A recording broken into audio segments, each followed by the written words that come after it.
Hello class. आज से हम लोग इफेक्ट्स पढ़ेंगे, सही है ना?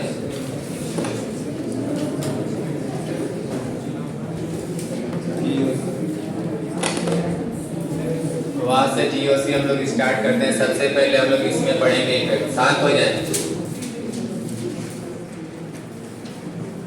तो इफेक्ट में मुझे पढ़ना क्या क्या है, हम लोगों को पढ़ना क्या क्या है, कौन कौन से इफेक्ट है इसमें। यदि देखा जाए उनको, तो हमारे पास जो इफेक्ट है, जैसे आपका है A M R H E I, ये मेरे इफेक्ट। जैसे ए का मतलब है एरोमेटिक इफेक्ट, एम का मतलब है मेसोमेरिक इफेक्ट, आर का मतलब है रेजोनेंस इफेक्ट, है कि नहीं? मेसोमेरिक रेजोनेंस दोनों लगभग सेम होते हैं, बट क्या अंतर है ये हम लोग देखेंगे। एच का मतलब हाइपर कॉन्जुगेशन, ई का मतलब इलेक्ट्रोमेरिक इफेक्ट, और लास्ट है आपका आई जिसको बोलते हैं इंडक्टिव इफेक्ट। ये सारे इफेक्ट हम लोग क्या करेंगे, एक एक करके पढ़ेंगे, सही है ना? यदि हम लोग यदि बात करें, पहले इनके बारे में लिख लेते हैं। ए का मतलब क्या है बेटा, बोलो? Aromatic effect. एम का मतलब क्या है,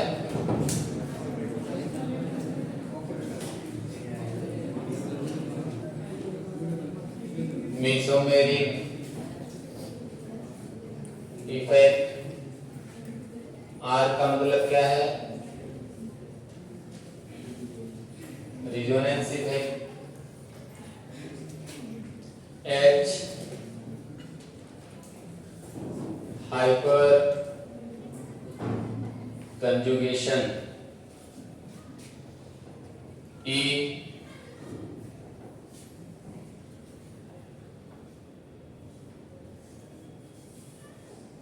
इलेक्ट्रोमेरिक इफेक्ट, आई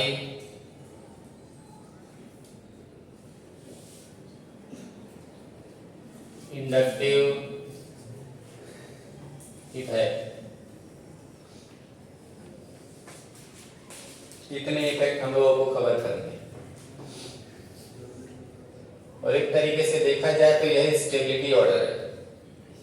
मतलब एरोमेटिक की स्टेबिलिटी जो होती है, चाहे मेजो हो चाहे रेजोनेंस हो, उससे क्या होती है, ज्यादा ही होती है। सही है क्या, है ना? समझे क्या? देखो मीजो में ही रीजो होती है, इसलिए कह रहा हूं मैं। और फिर एक आता है आपका क्या, हाइपर कॉन्जुगेशन। फिर क्या है आपका, ये तो अलग है, इसको इसमें ना देखा जाए, अभी फिलहाल इसमें ना देखो। फिर क्या है आपका, इंडक्टिव। तो ये एक है आपका स्टेबिलिटी का ऑर्डर है। क्या है, स्टेबिलिटी ऑर्डर। यदि किसी कंपाउंड में एरोमेटिक की स्टेबिलिटी आ चुकी है, तो हम कहा जाएगा कि वो जो कंपाउंड है बहुत ज्यादा स्टेबल है। सही है ना? एरोमेटिक स्टेबल होगा मीजो, मीजो स्टेबल होगा हाइपर से, हाइपर कंजुगेशन से स्टेबल होगा किससे, इंडक्टिव से। सही है ना? और ये एक अलग टाइप का इफेक्ट है, कौन सा, इलेक्ट्रोमेरिक। इसको स्टेबिलिटी में नहीं रखेंगे। अब इसमें बात क्या है जो हम लोग को समझना है अच्छे से। इसमें सबसे पहले जो हम लोग डिस्कस करेंगे आज के क्लास में, वो है इंडक्टिव इफेक्ट। क्या है, इंडक्टिव इफेक्ट। एक सीक्वेंस में चलेंगे हम लोग। जैसे ये बड़ा इफेक्ट है और ये सबसे छोटा इफेक्ट है, तो जब तक मुझे इसके बारे में आइडिया नहीं है, तब तक हम लोग एरोमेटिक या मेसोमेरिक के बारे में आइडिया नहीं बता पाएंगे। सीक्वेंस में किस तरीके से पढ़ाई करना, वो हम लोग अभी देखेंगे। सही है ना? तो आज के क्लास में हम लोग डिस्कस करेंगे किसके बारे में, इंडक्टिव के बारे में। किसके बारे में, इंडक्टिव। तो पहले लिखें इंडक्टिव है क्या, लिखें इट इज परमानेंट इफेक्ट। लिखें it is permanent effect and apply only at single or sigma bond. Apply only at single or sigma bond. तो पहला पॉइंट ये निकल के आया कि अप्लाई किस पर होगा, बोलो? तो या तो सिग्मा या सिंगल बॉन्ड पर ये क्या होगा, अप्लाई होगा। सही है ना, एक चीज। दूसरी चीज ये ध्यान देना कि यदि इलेक्ट्रोनेगेटिविटी का डिफरेंस, किसका, इलेक्ट्रोनेगेटिविटी का डिफरेंस यदि आपका 0 है, सही है ना, तो वहां पर इंडक्टिव ऑपरेट नहीं होगा। इस केस में इंडक्टिव इफेक्ट ऑपरेट नहीं होगा।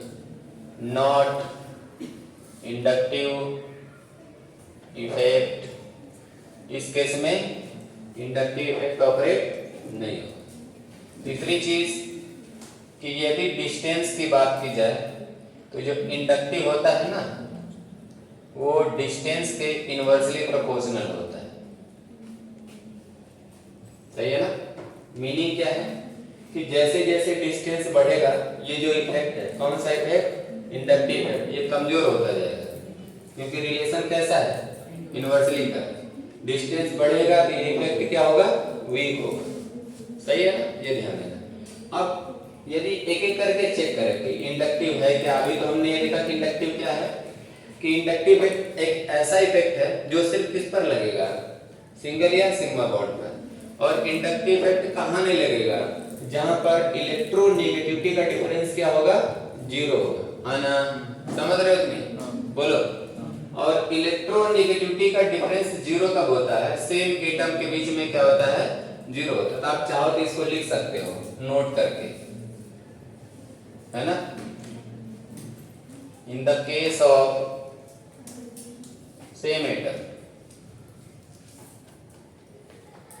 Delta En is equal to 0। जैसे मान लीजिए हम कहें कि आपके पास क्या है, इधर भी H है इधर भी H है, बताओ ये इलेक्ट्रॉन किधर जाएगा। ये जो सिंगल बॉन्ड है, सिंगल बॉन्ड का मतलब क्या है, सिंगल बॉन्ड का मतलब एक इलेक्ट्रॉन इस वाले हाइड्रोजन का होगा और एक इलेक्ट्रॉन इस वाले हाइड्रोजन का होगा। मैं कहूं कि ये जो इलेक्ट्रॉन है किस हाइड्रोजन की तरफ शिफ्ट करेगा, राइट वाले या लेफ्ट वाले, तो कहीं भी नहीं करेगा। क्यों, क्योंकि दोनों का नेचर क्या हो चुका है, सेम हो चुका है। तो वही मैं बात कर रहा हूं, in case of same atom electronegativity का डिफरेंस क्या होता है, 0 होता है। जैसे और भी, जैसे मान लीजिए हमारे पास क्या है, Cl है, तो ये इलेक्ट्रॉन किधर शिफ्ट करेगा, कहीं भी नहीं शिफ्ट करेगा, है ना। जैसे मान लीजिए आपके पास क्या है, CH3 है और फिर क्या है, CH3 है। देखो इधर भी ग्रुप सेम इधर भी ग्रुप सेम, तो ये बताओ ये वाला इलेक्ट्रॉन किधर शिफ्ट करेगा, कहीं भी नहीं शिफ्ट करेगा। समझ रहे हो कि नहीं। बट यदि मेरे पास ऐसा कुछ आ गया, जैसे मान लीजिए C है और इधर क्या है, X। X का मतलब हैलोजन, X का मतलब हैलोजन। अब मुझे पता है कि इलेक्ट्रॉन किधर शिफ्ट करेगा, बोलो किसी डायरेक्शन में शिफ्ट करेगा, तो इस पर क्या आ जाएगा, माइनस, तो इस पर क्या आएगा, प्लस। जिधर इलेक्ट्रॉन जाएगा उस पर माइनस आ जाता है, आया ना। तो देखो इलेक्ट्रॉन की शिफ्टिंग किधर हो रही है, X की तरफ। मीनिंग क्या है कि जो X है उसकी इलेक्ट्रोनेगेटिविटी क्या है, मैक्सिमम है, किससे, कार्बन से। यदि आपको मैं समझाना चाहूं तो मैं कुछ ऐसा कहना चाह रहा हूं, देखो मैंने बोला कि A है और क्या है मेरे पास, B है, सही है ना बेटा। और मैं ये कहना चाह रहा हूं कि जो B है इसकी इलेक्ट्रोनेगेटिविटी क्या है, ज्यादा है ना। दिमाग लगा, मैं बार बार बोल रहा हूं। मैंने बोला A और B में किसकी इलेक्ट्रोनेगेटिविटी ज्यादा है, B की क्या है, ज्यादा। इलेक्ट्रॉन किधर जाएगा, तो B की तरफ जाएगा इलेक्ट्रॉन, जिसकी वजह से इस पर पार्शियली नेगेटिव चार्ज आएगा और इस पर पार्शियली क्या आएगा, पॉजिटिव चार्ज। इलेक्ट्रॉन जिधर शिफ्ट होगा, है ना, तो उस पर क्या आएगा, नेगेटिव चार्ज, और इस पर ये पार्शियल नेगेटिव और ये पार्शियल पॉजिटिव। मीनिंग कहने का क्या है कि यदि ऐसा होता, जैसे A है और ये B है, दोनों इलेक्ट्रॉन मान लीजिए B ले लेता, दोनों इलेक्ट्रॉन इस सिंगल बॉन्ड में कितने इलेक्ट्रॉन है, 2 इलेक्ट्रॉन। ये दोनों इलेक्ट्रॉन कौन ले लिया, B। तो B पर अब पार्शियल नहीं, ये पूरी तरह इस पर माइनस आएगा और इस पर क्या आएगा, कंप्लीटली पॉजिटिव आएगा। पहली बात तो इलेक्ट्रॉन जिधर जा रहा है उसका तो माइनस है। यदि इसको दिखलाया जाए तो कैसे दिखलाएंगे, हम लिखेंगे A पर प्लस और फिर क्या लिखेंगे, B पर माइनस। तो इस वाले माइनस में और इस वाले माइनस में फर्क है, ये पार्शियल है जबकि ये क्या है, कंप्लीटली है। पार्शियल का मतलब कम और कंप्लीटली का मतलब ज्यादा। यदि ऐसे लिखा है, जैसे मान लीजिए ये भी B है, हाँ ना, और ये भी B है, इस पर माइनस है, इस पर क्या है, ऐसा है, तो चार्ज की मैग्नीट्यूड मतलब चार्ज की डेंसिटी कहाँ ज्यादा है? हम कहेंगे इसमें ज्यादा है। समझ में आ रहा है कि नहीं? है ना? बोलो क्लियर है क्या? मैं अभी बात किसका कर रहा हूँ? इसकी बात कर रहा हूँ, पार्शियल चार्ज की बात कर रहा हूँ। सही है कि नहीं? बोलो। तो इलेक्ट्रॉन पूरी तरह शिफ्ट नहीं हुआ है। यहाँ पर इलेक्ट्रॉन का क्या हो रहा है? सिर्फ जिधर इलेक्ट्रोनेगेटिविटी ज्यादा है उधर इलेक्ट्रॉन शिफ्ट करना चाह रहा है, जिसकी वजह से इस पर क्या अपीयर होगा? नेगेटिव चार्ज, और इस पर क्या होगा? Positive charge. तो एक चीज हमने सीखा क्या कि जिसकी इलेक्ट्रोनेगेटिविटी ज्यादा होगी इलेक्ट्रॉन उधर ही मूव करेगा, शिफ्ट करेगा, जिसकी वजह से उस पर क्या आएगा? नेगेटिव चार्ज, और जो पीछे वाला उस पर क्या आ जाएगा? Positive charge. यानी रेस्टिंग एटम पर क्या आएगा? Positive charge. तो हमने अभी एक चीज देखा कि इलेक्ट्रोनेगेटिविटी का डिफरेंस जहां पर जीरो होगा वहां पर तो इंडक्टिव की हम बातें नहीं करेंगे। हम कौन सा टॉपिक पढ़ रहे हैं? Inductive effect. कौन सा पढ़ रहे हैं? इंडक्टिव। तो इंडक्टिव इफेक्ट को पढ़ने के लिए सबसे पहले मुझे क्या पढ़ना पड़ेगा? इलेक्ट्रोनेगेटिविटी। क्यों? जहां जीरो है, En का डिफरेंस जहां पर क्या है? जीरो है, वहां पर तो इंडक्टिव की हम बातें नहीं कर सकते। जीरो कहां पर है? जैसे यहां पर क्या है? जीरो। अब ये शेयर्ड इलेक्ट्रॉन कहां जाएगा? ये जो शेयर्ड इलेक्ट्रॉन है, सॉरी यहां पर, हाँ ये शेयर्ड जो इलेक्ट्रॉन है किधर जाएगा? इस वाले H की तरफ या इस वाले H की तरफ? आप कहोगे कहीं नहीं जाएगा, क्योंकि दोनों का नेचर क्या है? सेम। मैं कहूंगा यहां पर भी वही सिचुएशन है, यहां पर भी क्या है? वही सिचुएशन है। यहां पर आप देखो A और B दो अलग एटम है, आए ना? A और B क्या है? दो अलग है। अब मैंने खुद मान लिया कि B की इलेक्ट्रोनेगेटिविटी A से क्या है? ज्यादा है, तो हम इसका उल्टा भी मान सकते थे कि A की इलेक्ट्रोनेगेटिविटी B से ज्यादा होती, तब इलेक्ट्रॉन किधर शिफ्ट करता? A की तरफ। तब उल्टे A पर क्या आता? पूरा दिमाग लगा, मैं बार बार बोल रहा हूं। मैंने अभी क्या माना कि A और B में किसकी इलेक्ट्रोनेगेटिविटी ज्यादा है? B। तो इलेक्ट्रॉन किधर शिफ्ट कर रहा है? B की तरफ, जिसकी वजह से B पर क्या आ रहा? Partial negative. तो रेस्टिंग एटम पर क्या आएगा? पॉजिटिव। क्लियर है ना? ये मैं मान रहा हूं। तो मैं ये कहना चाह रहा हूं, क्या यहां पर इलेक्ट्रोनेगेटिविटी का डिफरेंस जीरो है? नहीं है, हाँ ना? यदि जीरो होता तो प्लस माइनस थोड़ी आता। तो आप यहां पर क्या लिखोगे कि इस केस में इलेक्ट्रोनेगेटिविटी का जो डिफरेंस है वो नॉट इक्वल टू जीरो, है ना? बोलो समझ में आया कि नहीं? तो यानी जहां पर इलेक्ट्रोनेगेटिविटी का डिफरेंस जीरो है वहां पर इंडक्टिव की बातें नहीं करेंगे। बात कहां पर करेंगे? जहां पर En का डिफरेंस जीरो ना हो। तो अब हम लोग क्या पढ़ेंगे? En के बारे में। क्या पढ़ेंगे? तो En पहले देखेंगे क्या होता है कि नहीं? तो चलो ये हटा रहा हूं मैं, फटाफट नोट करें आप। तो सबसे पहले हेडिंग डालें इलेक्ट्रोनेगेटिविटी। इलेक्ट्रोनेगेटिविटी। तो अभी ये ध्यान देना, सबसे पहले हम लोग पढ़ेंगे इलेक्ट्रोनेगेटिविटी। एक बार इलेक्ट्रोनेगेटिविटी को समझ लिया, फिर हम क्या पढ़ेंगे? इंडक्टिव। क्या पढ़ेंगे? इंडक्टिव, हाँ या ना? तो कहना ये चाह रहा हूं ना, पहले आप देखो पूरी बात पहले समझो। तो पहले एक बात बताओ, इंडक्टिव इफेक्ट क्या है? इंडक्टिव इफेक्ट एक परमानेंट इफेक्ट। अप्लाई कहां होगा? सिर्फ सिंगल या सिग्मा बॉन्ड पर, हाँ या ना? इंडक्टिव इफेक्ट कहां पर नहीं होगा? जहां पर इलेक्ट्रोनेगेटिविटी का डिफरेंस जीरो हो। सही है क्या? और इंडक्टिव इफेक्ट डिस्टेंस के साथ क्या होता है? कम होता है, हाँ या ना? जैसे आप समझो, यहां पर पहली बात समझो। तो इंडक्टिव दो प्रकार के होते हैं। इंडक्टिव इफेक्ट कितने प्रकार का होगा? दो टाइप्स के होंगे। मैं यहां लिखता हूं इंडक्टिव इफेक्ट, ठीक है ना? और ये कितने टाइप का होगा? एक होगा प्लस आई और एक होगा माइनस आई। प्लस आई का मीनिंग क्या और माइनस आई का मीनिंग क्या है? तो यहां पर अब हर चीजों को समझते चलेंगे। तो एक है आपके पास प्लस आई और एक क्या है आपके पास? माइनस आई। तो प्लस आई का मतलब होता है इलेक्ट्रॉन रिलीजिंग, है ना? या डोनेटिंग, जो भी बोलो, इलेक्ट्रॉन रिलीजिंग ग्रुप।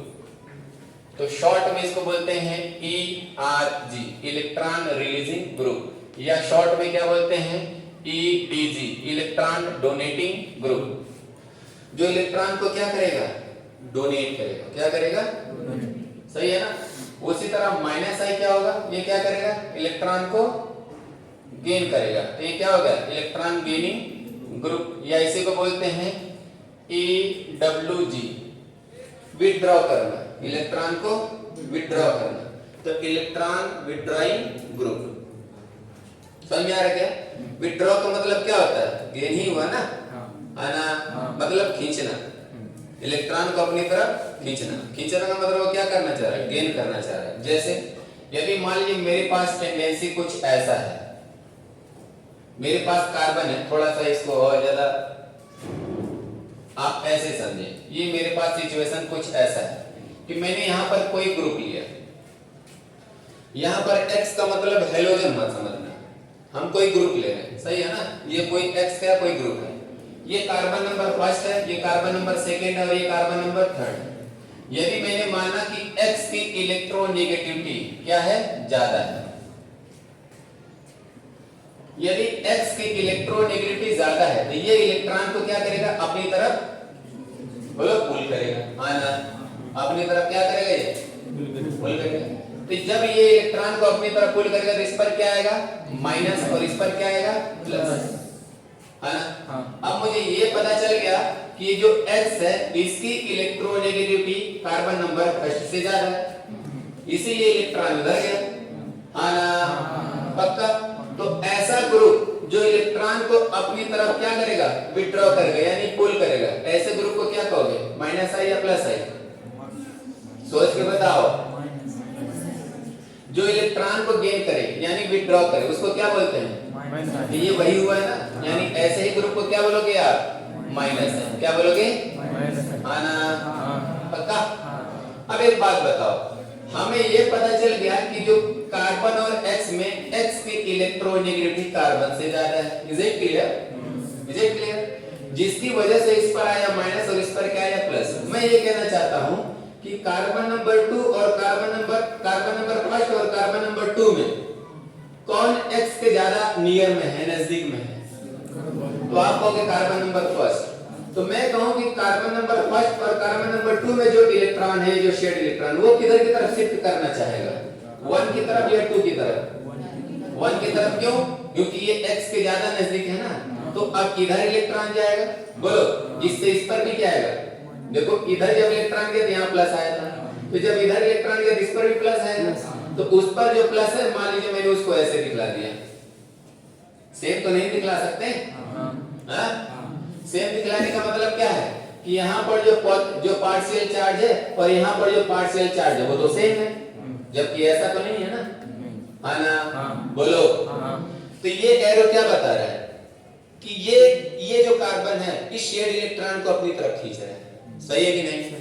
जिस प्रकार आपने यहाँ पर देखा था C और X में, X क्या कर रहा था, इलेक्ट्रॉन को अपनी तरफ खींच रहा था यानी पुल कर रहा था, जिसकी वजह से इस पर नेगेटिव इस पर पॉजिटिव। अब ये इलेक्ट्रॉन ये खींच रहा है, इस पर क्या आएगा, फिर ये इलेक्ट्रॉन इधर खींचेगा, इस पर क्या आएगा, हाँ ना। मैं कहूंगा कि जो पॉजिटिव चार्ज की जो डेंसिटी है या मैग्नीट्यूड है, सबसे ज्यादा किस में होगा, आपका इसी में होगा, क्योंकि ये इसके ज्यादा नजदीक है ना। तो जो चार्ज का मैग्नीट्यूड है यानी ये वाला प्लस क्या होगा, ज्यादा होगा, किससे, इससे, और ये ज्यादा होगा किससे, इससे, है ना। समझ रहे कि नहीं। तो मीनिंग क्या हुआ, मीनिंग ये हुआ कि इस X का इफेक्ट इस वाले कार्बन पर बहुत कम है भाई, इस X की वजह से ये जो पॉजिटिव चार्ज है बहुत ज्यादा है, तो ये वाला तो बहुत कम हुआ ना। तो मीनिंग क्या निकला कि इस X का इफेक्ट कार्बन नंबर 3 पर क्या है, कम है। तो वही तो आपने लिखा कि X क्या है, माइनस आई है, बोलो। और इस माइनस आई का जो इफेक्ट है कार्बन नंबर फर्स्ट पर ज्यादा है या कार्बन नंबर 2 पर, फर्स्ट पर, 2 पर क्या कम है, 3 पर और कम है, मतलब डिस्टेंस बढ़ रहा है तो इंडक्टिव कम हो रहा है। मीनिंग तो यही निकला ना, है ना। सिमिलरली आप इसको ऐसे भी देख लो, क्या कि C मान लीजिए हमने कोई ले लिया ग्रुप Y, क्या ले लिया, अब उल्टे Y क्या कर रहा है, इलेक्ट्रॉन को क्या कर रहा है, डोनेट कर रहा है। एरो का साइन देखो, इसमें देखो और इसमें देखो, इसका क्या है, उल्टा है, सही क्या। तो इस पर क्या, यदि इधर इधर की तरफ, यानी इसका मतलब ये हुआ कि अब कार्बन का उल्टे इलेक्ट्रोनेगेटिविटी ज्यादा हो गया, तो इसका इलेक्ट्रोनेगेटिविटी क्या हो गया, कम हो गया, है ना।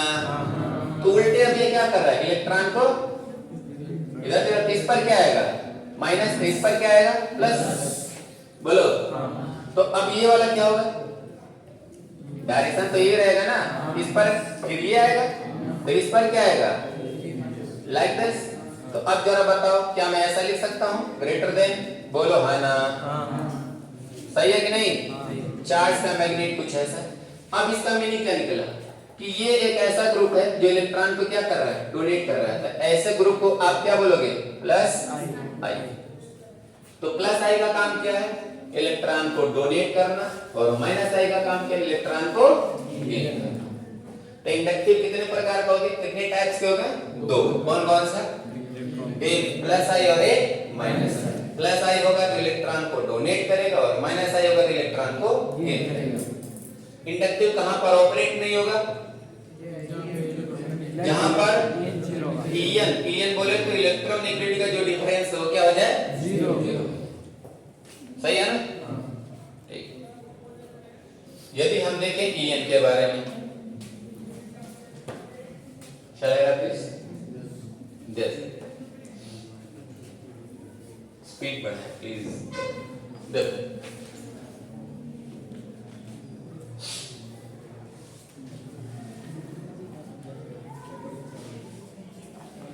यदि हम En के बारे में बात करें, हेडिंग डालें En बोले तो इलेक्ट्रोनेगेटिविटी, En फुल फॉर्म लिख लें, क्या, इलेक्ट्रो नेगेटिविटी। इसका बस एक ही बात है, टेंडेंसी टू अट्रैक्ट इलेक्ट्रॉन। ये क्या है, बोलो, टेंडेंसी टू अट्रैक्ट, बोलो, इलेक्ट्रॉन। सही है ना। कौन सा इलेक्ट्रॉन, शेयर्ड इलेक्ट्रॉन को ये क्या करेगा, अट्रैक्ट करेगा। सही है ना।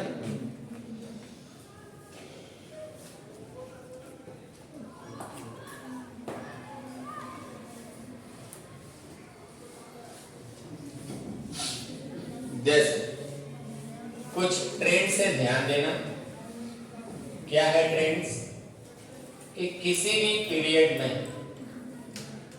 यदि हम लेफ्ट से राइट जाएं, लेफ्ट से पीरियड ये होता है, ग्रुप ये होता है ना, समझ में आ रहा है, पीरियोडिक टेबल की बात कर रहा हूं। तो किसी भी पीरियड में यदि आप लेफ्ट से राइट चले, तो जो इलेक्ट्रोनेगेटिविटी होती है वो बढ़ती है, और साइज क्या होता है, घटता है। सही है ना। और किसी ग्रुप में, किसी मतलब टॉप से बॉटम की बात कर रहा हूं, जब ग्रुप की बात करेंगे टॉप टू बॉटम, पीरियड में लेफ्ट टू राइट, En की वैल्यू क्या होती है, घटती है, जबकि साइज क्या होता है, बढ़ता है। यदि मान लीजिए मेरे पास क्या है, क्लोरीन, ब्रोमीन और आयोडीन, एक ग्रुप के हैं, है ना। यदि मैं कहूंगा कि En बताओ, इलेक्ट्रोनेगेटिविटी बताओ, आप कहोगे कि सर जी क्लोरीन का ज्यादा है ना। क्यों, अभी तो मैंने बोला टॉप टू बॉटम जाओगे तो En क्या होगा, कम। तो सबसे ज्यादा किसका होगा, बोलो है ना। तो क्लोरीन का क्या हो गया, ज्यादा, किससे, फिर नॉर्मली बताओ क्या होगा, ब्रोमीन भी। और यदि पीरियड में चलो, ये किसके हैं, ये ग्रुप के थे, किसके थे, ग्रुप के थे, है ना। यदि मान लीजिए मेरे पास कुछ ऐसा कि आपके पास क्या है, मान लीजिए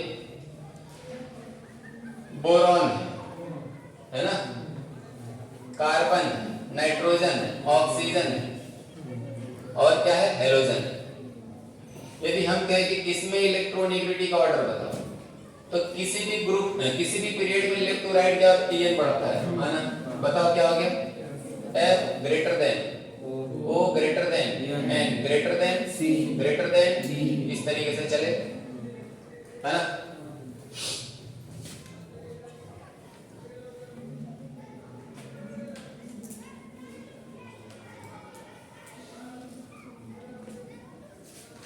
ये तो नॉर्मली ट्रेंड है जो हमें पता रहना चाहिए, सही है। अब इसके सिवा क्या काम है जरा ध्यान से देखो यहाँ पे। चले, जैसे एक वर्ड है कि परसेंटेज कैरेक्टर, परसेंटेज कैरेक्टर ये डायरेक्टली प्रोपोर्शनल होता है किसके, इलेक्ट्रोनेगेटिविटी, सही है ना। परसेंटेज कैरेक्टर के लिए आप क्या करो, जैसे मान लीजिए कि आपके पास हाइब्रिडाइजेशन है, क्या है, हाइब्रिड और वाइटल है, क्या है, हाइब्रिड और वाइटल है। शॉर्ट में क्या लिखेंगे, एचओ। जैसे क्या क्या हो सकता है, ये एसपी हो सकता है ना, ये क्या हो सकता है, sp2। इनको हाइब्रिड और वाइटल्स कहते हैं, क्या कहते हैं, हाइब्रिड और वाइटल, जिनसे हाइब्रिडाइजेशन पता चलता है कि नहीं। जैसे sp है, sp2 है कि नहीं। फिर मान लीजिए क्या है, sp3 है, बोलो। यदि मान लीजिए मुझे क्या निकालना है कि परसेंटेज कैरेक्टर निकालना है, जैसे मैं एक काम करता हूं, एक तरफ क्या लिखता हूं, sp3 है ना, एक तरफ क्या लिखता हूं, sp2 और फिर क्या लिखता हूं, s। मुझे क्या निकालना है, परसेंटेज कैरेक्टर निकालना है कि आखिर sp3 में परसेंटेज कितना है। तो परसेंट की बातें चल रही है ना, किसकी बातें चल रही हैं, परसेंट की, सही है ना। तो आप क्या करो, कितने और वाइटल है टोटल, टोटल और वाइटल कितने हैं, 3 और 1 4 कर दो। परसेंट का मतलब 100 ही तो है, बोलो। फिर क्या कर दो आप, अब कितने और वाइटल है, 3, अब कितने हैं, 2 है। तो बताओ कितना आ गया परसेंटेज, बोलो। sp3 में 25% है, इसमें कितना आ गया, 33.33%, इसमें कितना आ गया, 50%। तो अब डायरेक्टली इसको याद करना है कि sp3 में परसेंटेज कितना है, sp2 में कितना है, sp में कितना है। तो अभी आपने क्या लिखा कि जो परसेंटेज कैरेक्टर है वो en के क्या है, डायरेक्टली प्रोपोर्शनल है कि नहीं। तो आप यदि मान लीजिए मैं इस तरीके से करूं इसको कि मेरे पास कुछ ऐसा है कि हम कहें कि en का ऑर्डर बताओ, किसका ऑर्डर, और आपके पास क्या है, sp, sp2 और sp3। बताओ सबसे ज्यादा इलेक्ट्रोनेगेटिविटी किसमें होगा। तो आप क्या करोगे, परसेंटेज कैरेक्टर जिसमें ज्यादा होगा उसी में en भी ज्यादा होगा, और परसेंटेज कैरेक्टर किसमें ज्यादा है, तो देखो यही तो ऑर्डर आएगा, है ना, ये ध्यान देना। और एक एक्स्ट्रा इंफॉर्मेशन क्या कि जो sp होता है वो कैसा होता है, लीनियर होता है, कैसा होता है, लीनियर शेप में होता है, सही है ना। यदि sp2 की बात करें हम तो ये ट्राइगोनल प्लेनर होता है, कैसा होता है। और यदि हम बात करें sp3 का, ये कैसा होता है, टेट्राहेड्रल होता है, कैसा, टेट्राहेड्रल होता है, सही है ना। कैसे दिखेगा ये भी देख लो। हम लोग पूरी क्लास में किसके बारे में चर्चा कर रहे हैं, en के बारे में, किसके बारे में, en क्या है, इलेक्ट्रोनेगेटिविटी, सही है कि नहीं। अभी हमने एक पीरियड में देखा, एक ग्रुप में देखा, फिर किसके बेसिस पर चेक कर रहे हैं, परसेंटेज कैरेक्टर के बेसिस पर। परसेंटेज कैरेक्टर जिसमें ज्यादा होगा उसी में इलेक्ट्रोनेगेटिविटी भी ज्यादा होगा, है ना। अब हम लोग चेक करेंगे बॉन्ड एंगल के बेसिस पर, किसके बेसिस पर। तो ये भी ध्यान देना कि जो en होता है वो डायरेक्टली प्रोपोर्शनल होता है किसके, बॉन्ड एंगल के, किसके, बॉन्ड एंगल के। डन, कैसे समझो। यदि मैं कहूं कि sp का स्ट्रक्चर बनाओ, किसका, लीनियर, कैसा है, लीनियर। लीनियर का मतलब 180, लीनियर का मतलब क्या हो गया, 180। और ये क्या है, ट्राइगोनल प्लेनर है, भाई ये कैसा है, लीनियर है। एंगल कितना आएगा, बोलो 180। ये कैसा है, ट्राइगोनल प्लेनर है। तो ट्राइगोनल प्लेनर का मतलब ये हो गया, देखो ट्राइगोनल प्लेनर ऐसा हुआ ना, देखो इसको यहां से मिलाओगे, इसको यहां से और इसको यहां से, एंगल कितना दिख रहा है, 120 दिख रहा है ना। इसमें कितना आ जाएगा, 120। टेट्राहेड्रल की बात करें, टेट्राहेड्रल ऐसे होता है, देखो लाइक दिस, एक पीछे रहता है ना। तो टेट्राहेड्रल में ये जो बॉन्ड एंगल आता है ये 109 डिग्री और 28 मिनट, बोले तो 109 डिग्री एंड 28 मिनट्स आता है। कितना आता है? सही है क्या? तो जरा बताओ, एक तरफ मैंने लिखा sp, एक तरफ क्या लिखा sp2 और एक तरफ क्या लिखा sp3। जरा बताओ बॉन्ड एंगल की बात करें, किसकी? इसमें कितना आया? 180 आया, माना। इसमें कितना आया? 120 आया, और इसमें कितना आया? 109 डिग्री एंड 28 मिनट, माना। बोलो। आप इस बेसिस पर भी देख सकते हो कि जो En का ऑर्डर है सबसे ज्यादा sp में ही होगा। रीजन? मैंने En क्या बोला? बॉन्ड एंगल के डायरेक्टली प्रोपोर्शनल। तो जिसमें बॉन्ड एंगल ज्यादा होगा उसमें En ज्यादा होगा। तो बॉन्ड एंगल सबसे ज्यादा किसमें है? तो sp का है, तो En सबसे ज्यादा था। लॉजिक क्लियर है क्या? है ना। जैसे इससे एक चीज और देखेंगे हम लोग।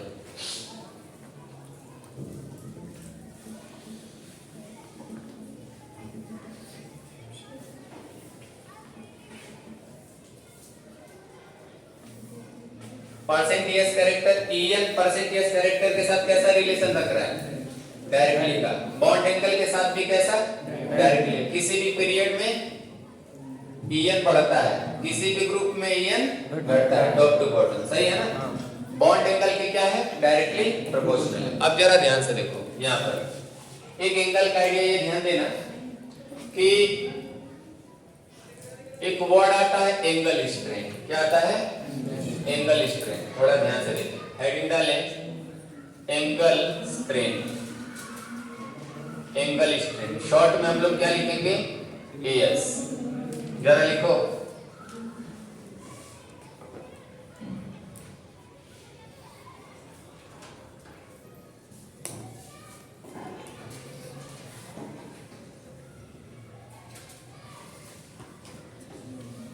दो एंगल की बातें होंगी, एक होगा एक्चुअल एंगल और एक होगा रिक्वायर्ड एंगल। सही है ना? दो एंगल की बातें होंगी, एक कौन सा? एक्चुअल और एक कौन सा? Required angle.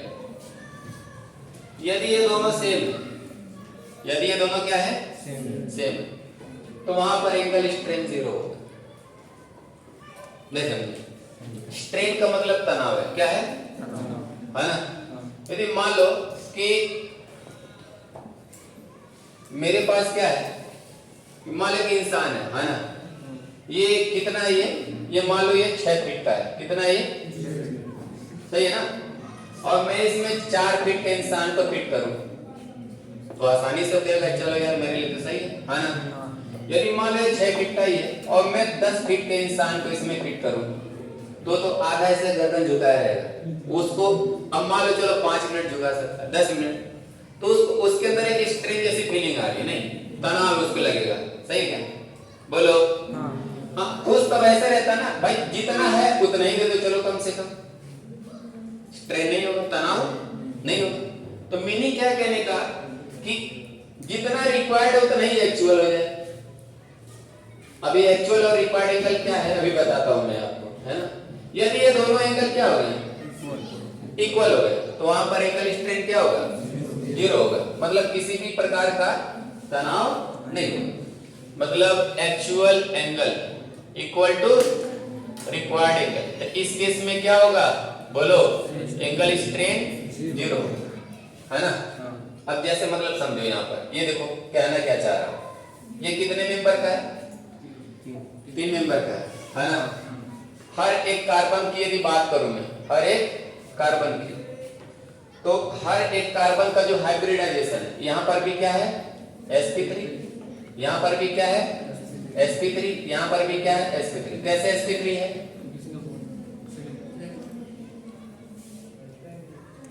देखो यहां पर समझो, यहां पर है पाई बॉन्ड, यदि क्या हो गया? 0। पाई बॉन्ड क्या है? 0। तो आप बोलोगे sp3। यदि पाई बॉन्ड 1 आ गया कितना आ गया? 1। तो आप बोलोगे sp2। यदि पाई बॉन्ड कितना आ गया? 2। तो आप बोलोगे sp। इतना तो याद कर लो, है ना? यहाँ पर पाई बॉन्ड कहीं है? पाई बॉन्ड कहीं है? पाई बॉन्ड कहाँ होता है? डबल या ट्रिपल में? सिंगल में होता है क्या? बोलो है ना? नहीं ना? तो यहाँ पर भी पाई बॉन्ड 0। तो जब पाई बॉन्ड 0 है तो क्या होगा वो? sp3। यानी 3 कार्बन है, तीनों कार्बन कैसे? sp3 हाइब्रिडाइज है ना? अब sp3 के लिए बॉन्ड एंगल कितना होना चाहिए? sp3 के लिए 109 डिग्री एंड 28 मिनट्स होना चाहिए ना? अब आप खुद देख रहे हो कि दिस इज इक्विलैटरल ट्रायंगल। क्या ये? तो हर तरफ से कितना होगा? 60। इधर भी क्या होगा? 60। इधर भी क्या होगा? 60, है ना? मतलब इस रिंग, ये जो रिंग है हैप्पी कब होता है? sp3 है ना? तो sp3 के लिए कितना मिलना चाहिए? 109। और इसको दिया कितना गया है? 60। जरूरत कितने की है? कितना? 60। तो ये है एक्चुअल एंगल, जो दिखता है ना, जो दिख रहा है उसको क्या बोलते हैं? एक्चुअल। आया ना? Please open your mentality please. ये क्या है? जो दिख रहा है उसको क्या बोलेंगे? एक्चुअल, जो दिख रहा है। बट इस रिंग की जरूरत कितनी है? कितने एंगल की? कैसे पता चलेगा कितने की जरूरत है? ये बताओ। ये sp3 हाइब्रिडाइज है, तो sp3 के लिए कितनी जरूरत होती है? 109 डिग्री एंड 28 मिनट, माना? ये क्या है आपका? रिक्वायर्ड एंगल, माना? और ये क्या है आपका? Actual angle. क्या है? दोनों बराबर है? रिंग की जितनी जरूरत उतना नहीं मिल रहा है ना? तो जरा ऐसे समझो, ये है ट्रायंगल, है ना? 60 60 60 बोलो, समझ रहे हो कि नहीं? अब यदि मान लो ये खुश कब होगा? ये 60 डिग्री है ना? ये तो है 60। ये खुश कब होगा? जब 109 हो जाए। 109 कब होगा?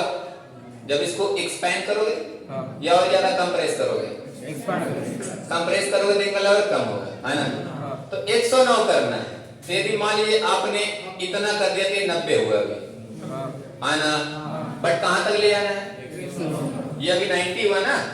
अब और ज्यादा इसको एक्सपैंड करोगे कि नहीं? कहां तक एक्सपैंड करके ले आओगे? जितना उसको जरूरत है।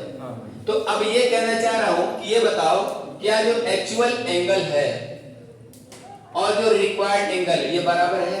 नहीं। मतलब ये इस रिंग में तनाव आ चुका है, और वो जो तनाव है उसी को हम लोग क्या बोलेंगे? स्ट्रेन। क्या बोलेंगे? स्ट्रेन। और ये ध्यान देना, ये रिंग में ही होता है। ये किस में होता है?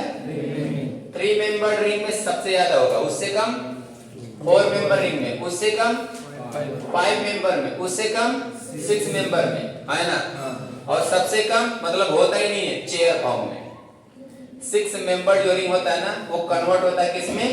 चेयर फॉर्म में, जहां पर एंगल स्ट्रेन क्या हो जाता है? 0 हो जाता है। क्या चीज? 0। अब यहां समझे जरा मैं क्या कहना चाह रहा हूं। इतना तो क्लियर हो गया ना, यहाँ पर एंगल स्ट्रेन है ना? बोलो, सही है क्या? अच्छा, यदि मान लो मैं 4 मेंबर का लेता हूं। कितने मेंबर का? 4। अभी भी कैसा है? हर कार्बन कैसा है? बोलो ना यार, sp3। सिंगल बॉन्ड दिखे तो तुरंत sp3 बोलो, है ना? ये एंगल कितना दिख रहा है? 90। sp3 के लिए रिक्वायरमेंट 109 डिग्री और 28 मिनट। इसमें भी क्या है? स्ट्रेन है। अब ये बताओ, इससे ज्यादा है या इससे कम है? कैसे पता चला? डिफरेंस देख लो। तो 90 और 109 में डिफरेंस कितने का जा रहा है? 19 डिग्री एंड 28 मिनट, है ना? 60 और 109 में डिफरेंस कितना जा रहा है? 49 डिग्री एंड 28 मिनट। यानी ये ज्यादा पीड़ित है, ये इंसान ज्यादा पीड़ित है। अब आओ, यदि मान लीजिए मैं 5 मेंबर में जाऊं। किस में जाऊं? 5 मेंबर में। तो 5 मेंबर में ये लगभग 107 आता है। कितना आता है? 107 डिग्री। बट हमें पता है कि हर कार्बन कैसा है? sp3, और sp3 के लिए 109 डिग्री एंड 28 मिनट, है ना? अब बताओ कितना है? 2 डिग्री। नहीं, ये सॉरी, ये 108 डिग्री दिखता है। 3D में कैसा दिखता है? 108 डिग्री। अब जरा बताओ कितना? What degree? फिर अब हम ले गए किसमें? 6 मेंबर में। किसमें? 6 मेंबर में ये कितना दिखता है? 109 डिग्री।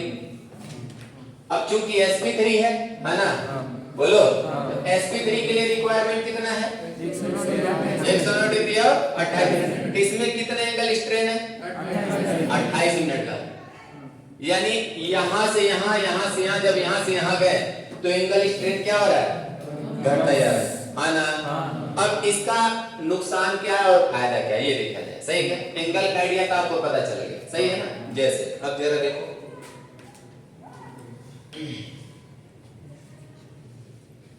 तो यदि मैं एक मेंबर को उठाऊं, जैसे कोई सा भी एक उठाता हूं, है ना,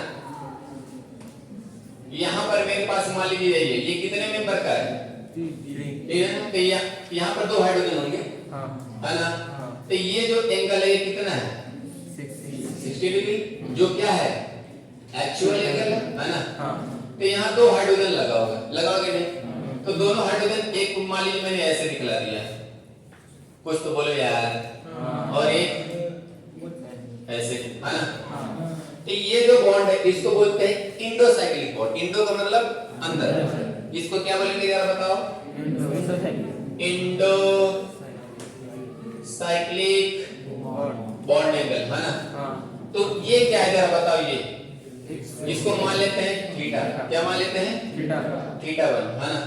कुछ मान लेता हूं, सही है क्या? इसको क्या बोलेंगे हम लोग? बोलो 100 मतलब रिंग के बाहर है, 100 साइक्लिक बॉन्ड एंगल, है ना। अब एक बात बताओ, ये 60 है, बट इस रिंग की तमन्ना क्या है? डिजायर क्या है? कि 109, तो यही तो है 60, है ना। 109 में क्या करना पड़ेगा? एक्सपैंड करोगे, बोलो। तो ये ऐसे है, देखो ये कितना है? 60। इसको एक्सपैंड कैसे करोगे? ऐसे ना। तो 100 वाला बॉन्ड एंगल बढ़ रहा है या घट रहा है? बढ़ रहा है ना। अरे भाई ये 60 है ना, ये कैंची मॉडल देख लो, कैंची मॉडल। तो ये कितना है? 60। ये इंडोसाइक्लिक और ये, आप इसको एक्सपैंड करोगे, कहां तक करोगे? तो ऊपर वाला तो अफेक्ट हो रहा है ना। ऊपर वाला क्या हो रहा है? ऊपर वाला तो जब इसको आप एक्सपैंड करोगे, क्या करोगे? तो ये क्या होगा? 100 साइक्लिक बॉन्ड एंगल, 100 जो बॉन्ड एंगल है वो क्या होगा? बढ़ेगा। तो जिसकी वजह से इलेक्ट्रोनेगेटिविटी बढ़ जाएगी ना मेरे लाल। क्योंकि हमें पता है कि बॉन्ड एंगल डायरेक्टली प्रोपोर्शनल होता है के, है ना। बोलो। तो अब एक बात बताओ, यदि मान लीजिए मैं यहाँ पर 4 मेंबर का लेता, कितना? 4 मेंबर का, तो यहाँ पर भी 2 हाइड्रोजन लगे होते हैं ऐसे, यहाँ पर भी थीटा होता है, बट हमें पता है कि ये कितना है? तो ये ज्यादा ओपन होता है या कम? भाई इसको 60 से 109 जाना है और इसको 90 से 109 जाना है, तो कौन ज्यादा एक्सपेंड होना चाहेगा? ये वाला। ये कम एक्सपेंड होगा, तो इसका जो 100 साइक्लिक बॉन्ड एंगल उतना नहीं बढ़ेगा जितना इसमें बढ़ेगा, है ना। तो बताओ 100 साइक्लिक बॉन्ड एंगल सबसे ज्यादा किसमें है? जो 100 बॉन्ड एंगल है वो सबसे ज्यादा किसमें है? 3 में, है ना। उससे कम किसमें है? उससे कम किसमें है? और उससे कम किसमें है? 6 में, है ना। तो जरा बताओ ईएन का ऑर्डर क्या आएगा? आप कहोगे सर ये 3 में सबसे ज्यादा होगा। क्यों? क्योंकि हमने बोला कि bond angle directly proportional to EN, है ना। तो 3 में सबसे ज्यादा, उससे कम किसमें होगा? उससे कम किसमें होगा? और उससे कम किसमें होगा? 6 में होगा, है ना। अब इसमें एंगल स्ट्रेंथ कितना आया था? एंगल स्ट्रेंथ की बात करो, इसमें आया था, बोलो ना। अरे यार बोलो यार। 49 डिग्री 28 मिनट। इसमें कितना आया था? 19 डिग्री 28 मिनट। इसमें कितना आया था? 1 डिग्री 28 मिनट। इसमें कितना आया था? 28 मिनट। अब क्या जीरो हो सकता है? होगा, क्यों नहीं होगा? होगा ना जीरो। कैसे होगा? देखो लास्ट अब देख लो, एक बस थोड़ा सा 1 मिनट।